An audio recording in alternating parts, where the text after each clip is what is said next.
was beginning to believe I knew who you were behind that mask, but it's impossible. My master could never be as vile as you. Anakin Skywalker was weak. I destroyed him.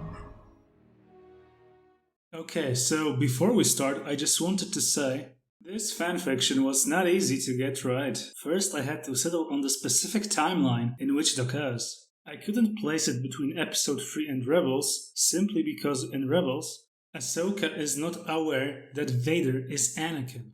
I mean, she suspects it eventually, and sure, she is in denial, but Rex surely would have told her.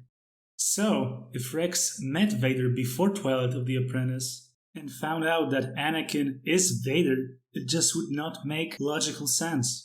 I always wanted Rex to find out about what happened to Anakin in this narrative for an emotional impact. So I settled on the timeline between Rebels and Episode 4. Enough with my ramblings though. I hope you enjoy. The very moment Rex saw Ezra's expression, he knew what has happened. No one said a word. There was nothing to say, not at first. With his eyes narrowed, holding back tears, Rex turned around and started walking at a quickened pace.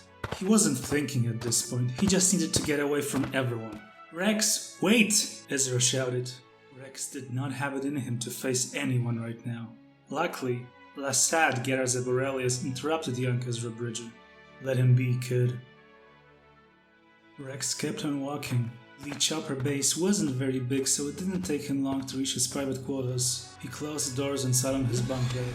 He wanted to cry, but he would not. Not because he was ashamed. He was a soldier and lost so many brothers in the Clone War. His present emotions were all too familiar.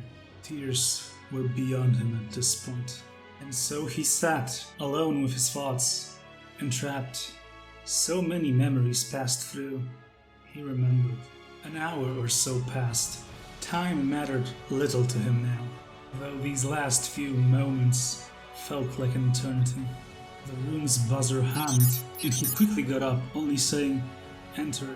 The words barely came out of his mouth, sounding soft and hollow. Ezra entered the room and sat next to Rex. After a short pause, he murmured, "I am sorry. It was my fault." "No, it wasn't." Rex interrupted the kid. If anyone was to blame, it was him. He had a bad feeling about Malachor from the get-go. He spoke to Ahsoka shortly before they departed and she seemed off. He knew her well, and rarely seen her in such a distressed state. He should never have let her go alone. They sat in silence for a little while. Ezra finally proclaimed, "She made it count, you know." "She always did. Tell me how." Rex sounded more determined than ever, his voice much harsher than before. "We found this red-skinned guy on Malachor, Maul. He's a..." Before Ezra could continue, Rex interrupted him, surprise in his voice. "You found who? You know Maul?" Ezra was equally surprised. "I do. We captured him with Ahsoka during the siege of Mandalore." Ezra looked confused. It was a battle during the Clone Wars, at the end of the war," Rex clarified. "Well, I think he's dead, for what it's worth." Rex looked at him and sighed. "Maybe. It doesn't really matter, does it?" Ezra did not respond. After a while, he added, "I think Vader is dead too." Rex's eyes widened and he asked Ezra, "What?" "That Sith Lord you and Ahsoka spoke of. He was there." "Yeah," Ezra continued. "Ahsoka..." He started sobbing, but kept on going. "She sacrificed herself so we could escape." Once again, they sat in silence for a while, and finally Rex said, "Thank you for telling me."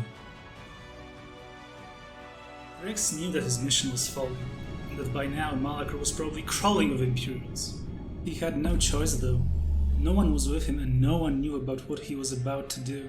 They would have tried to stop him if he told them.